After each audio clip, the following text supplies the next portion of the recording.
ကျွန်တော်ရဲ့9ရက်သားသမီးအားလုံးမင်္ဂလာပါကျွန်တော်အခုရေဒီယာလေးတစ်ခုတင်ပေးမယ်ရေဒီယာလေးကဘာကိစ္စတွေမှာတောင်းရမလဲဆိုလို့ရှိရင်ကိုကသူများကိစ္စတွေမှာဂျားဝင်ညက်နေတာတွေလူမှုရေးစီးပွားရေးအိမ်တော်ရေးအခြေရေးတွေမှာဂျားဝင်ညက်နေတဲ့ကိစ္စတွေ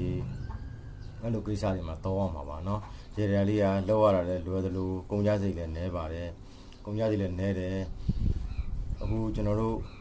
လူမှုရေးစီးပွားရေးเนาะအိမ်တော်ရေးကိစ္စတွေမှာကိုက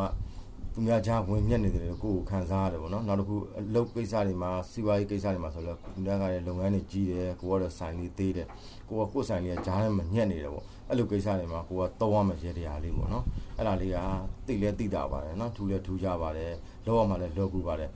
ဒီရေတရားလေးကိုလောက်ရမယ်ရက်ကတော့တောက်ကြနေမနက်9:45မှာစလောက်မှာပါနော်9:45မှာစလောက်မှာတပတ်တိတိလောက်ရမှာမယ်နော်တပတ်တိတိလောက်ရမှာလောက်ရမယ်ရေတရားလေးကဘာလဲဆိုတော့လွယ်ပါတယ်နော်ဒီလိုဖန်ခွက်ထဲမှာရေလေးထည့်မယ်ကစုံညုံလေးစိုက်မယ်နော်ကစုံညုံလေးစိုက်မယ်ပြီးရင်ဒီမှာထညက်ခဲလေး9ခဲနော်ထညက်ခဲလေး9ခဲကျွေးပကနေရာလေးနဲ့ဆရာအခုလှုပ်ထားတဲ့အတိုင်းလေးပဲနော်ဆရာလှုပ်ထားတဲ့အတိုင်းလေးကိုအင်ကကိုယ့်ရဲ့ဖျားမှာပဲအင်ကဖျားမှာပဲကိုကလိုရာဆူတောင်းပြီးတော့နော်ကိုကဘာတွေသူများကြားတဲ့ဝင်ရှုပ်မိနေတာလဲဘာတွေကြားညက်တယ်လို့ခံစားနေရတာလဲဘာတွေ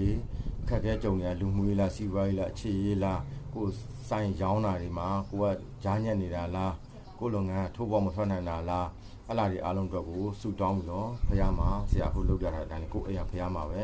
เนาะမိမိအိမ်ကဖျားမှာပဲဒါနူးလူကိုလုပ်ပြီးလှူမယ်เนาะလှူမယ်